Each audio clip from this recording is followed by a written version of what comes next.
Do you know what it feels like to be targeted by a serial killer? Of course you don't. But Zlatan Ibrahimovic definitely does and was a few minutes away of being killed.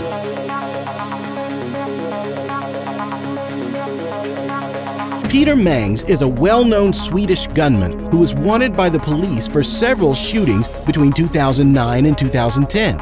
He was later arrested and sentenced to life in prison. With nothing to lose, Peter decided to write a tell-all book about his life, and there was one story in particular that shocked everyone. Zlatan is well known for his iconic football performances, but even more for his arrogance. One day, while sitting in his million-dollar car, in true Zlatan fashion, he decided to break the laws and park it in the middle of the road. And guess who happened to be right there? You guessed it, Peter Mangs, the hitman. Peter was so triggered by Ibrahimovic's illegal parking and all-around arrogance that he decided he wanted to end his life right then and there. But there was one slight problem. Peter didn't have a gun. I had no weapon on me, but I saw a potential shooting scene. I hurried home to fetch a gun, and I had to come back pretty quickly, Peter wrote in his book. But when he got back to the spot, Zlatan was gone. The saddest part about this is that Peter didn't just want to kill Ibra because of the illegal parking or the arrogance, but mainly to become famous. I thought there would be a proper hullabaloo in the media if the gent in question were to be shot. This guy more than deserves to be locked up forever. While Zlatan's bad parking almost got him killed by a maniac, Neymar almost killed himself because he couldn't even handle his car. We all know Neymar Jr. has always been a fan of the flashy lifestyle, the expensive clothes, jewelry, beautiful women, and of course, fast cars. While Neymar is more than rich enough to buy any car he fancies, the red Ferrari 458 Spider lived in his head rent-free. So as soon as he could, he dropped a whopping 275,000 euros on his brand new Ferrari. He was living the life, a life that almost came to an end one rainy day. On this particular day, Neymar was trying to make it in time to catch up with his team before they headed out for a game. And if any car can get you anywhere fast enough, it's a Ferrari. Neymar was going through some troubles at the time.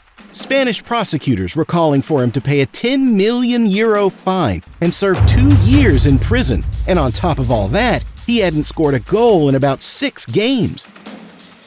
All of that must have clouded his mind at the time, so much that he forgot to change the tires on his Ferrari. And so when he started speeding on the wet road, his tires skidded off, smashed, and just like that, his Ferrari was gone as fast as it came. Miraculously, Neymar was totally fine and even made it to the game in time, but man, that could have ended so badly. Christian Eriksen, on the other hand, made it to the game smoothly, but almost didn't make it out of the game. You see, on the 12th of July 2021, at the Parken Stadium, Denmark was playing against Finland in a Euro 2020 fixture.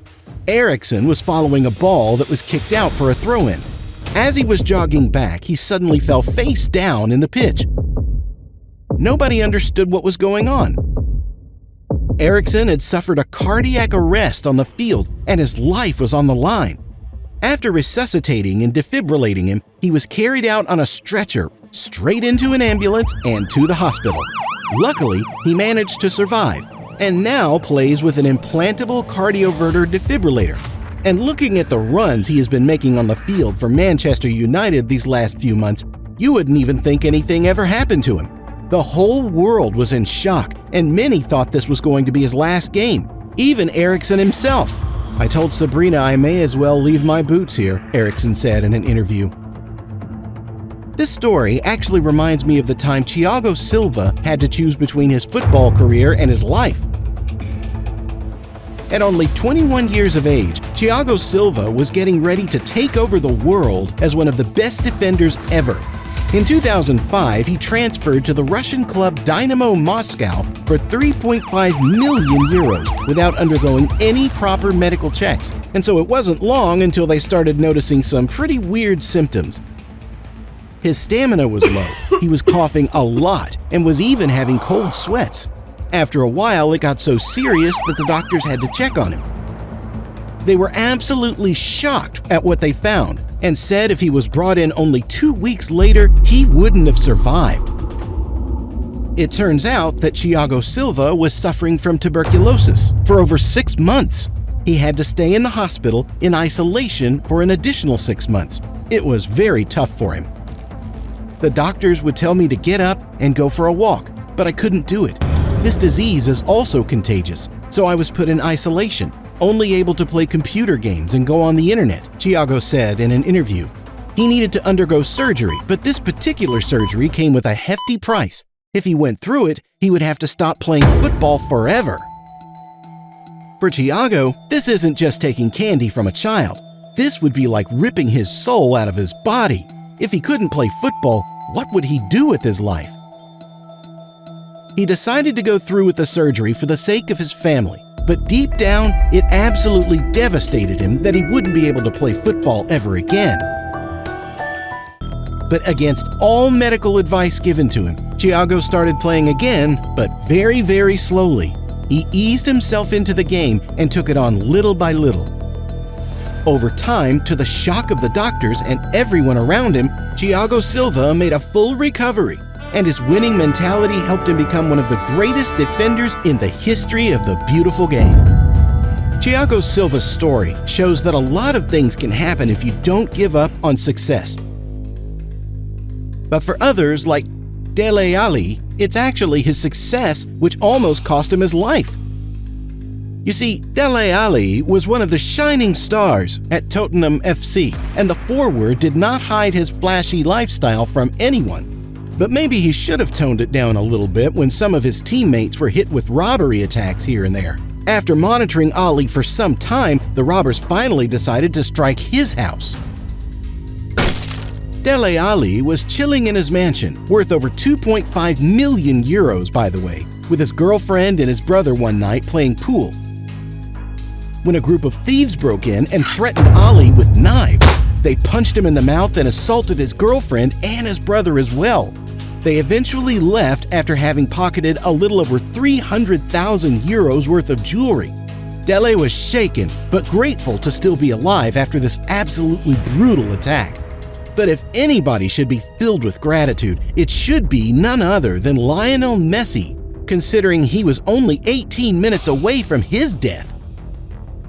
The Argentinian team had traveled to Brazil for a World Cup qualifier where they were slapped with 3-0. Messi may have thought the loss was going to be the worst thing to happen to him that night, but he couldn't have been more wrong. You see, that night, the players decided to take a quick flight out of the country to Buenos Aires. Everything was fine in the beginning, but no one could have predicted what happened on that flight. Actually, they could have predicted the event because the plane they took was not adequately fueled for the trip. So after 4 hours of flying, the plane had to land and refuel, or else it would simply fall out of the sky and flatten all passengers, including the GOAT himself. They had only 18 minutes to land before the plane would eventually run out. The pilots did everything they could until they finally found a place to land. Thankfully, the pilots were able to make a safe landing, and the players quickly got off that godforsaken plane and continued their trip on another plane. The darkest part of this story for Messi is that the same plane crashed a few weeks later and killed 71 people, including 19 first-team players of the Brazilian team Chapecoense. Messi could not have seen this coming, unlike Cristiano Ronaldo, whose life was openly threatened in front of everyone. You see, Cristiano Ronaldo's love for cars might be the only thing greater than his love for football. One night, after a game against Real Valladolid, he took his then-girlfriend Irina Shayk for a drive in his beautiful Audi R8. The drive was going great until Ronaldo heard police sirens behind him. The police was stopping him for a routine check, but come on, this is Ronaldo we're talking about here. He practically owns the city, so he refused to pull over at first, but he wasn't able to lose them, so he pulled over.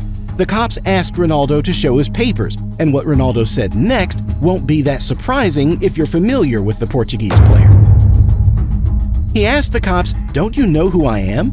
The Ronaldo charm may work on fans and ladies, but definitely not on these cops. They weren't having any of it. The situation quickly escalated, and soon enough people gathered around because, once again, it's Ronaldo. As the commotion was going on, a fan of the rival team, Atletico Madrid, who was clearly a Ronaldo hater, started hurling insults at him. All of this was fine until he made the stupidest decision ever. He threatened to kill Ronaldo in front of the police. Even the dumbest criminal in the world would shake their head at this guy. The police quickly arrested the guy and even let Ronaldo go. Now, Ronaldo had one guy threaten him in public, but imagine what it would be like to have a whole city asking for your head on a stick. Well, David Beckham doesn't have to imagine, because that's exactly what happened to him. Beckham was at the peak of his career. He was handsome, talented, and an absolute beast on the field. But a mistake in the biggest game of his career almost cost him his life. You see, during the World Cup of 1998, England was playing against Argentina in the last 16 round of the tournament. The game was brutal. The score was a 2-2 tie, with each team trying to break the deadlock. In the heat of the game, David Beckham, out of pure rage, kicked Diego Simeone in the back of his leg and got a red card. England ended up losing, and the fans were absolutely furious. They blamed Beckham for the loss, and overnight, he went from one of the most loved footballers in England to the most hated one. He got so much abuse from the fans that he was actually scared to leave the stadium. The level of hate towards him was so high that he actually said he was afraid he was going to get murdered by his own people. Thankfully, he was able to leave unharmed. Be sure to leave a like on the video. Watch our latest video about Lewandowski and his family ties with Adolf Hitler. Subscribe to Skiller Originals and leave a comment if there's anything we missed. See you soon!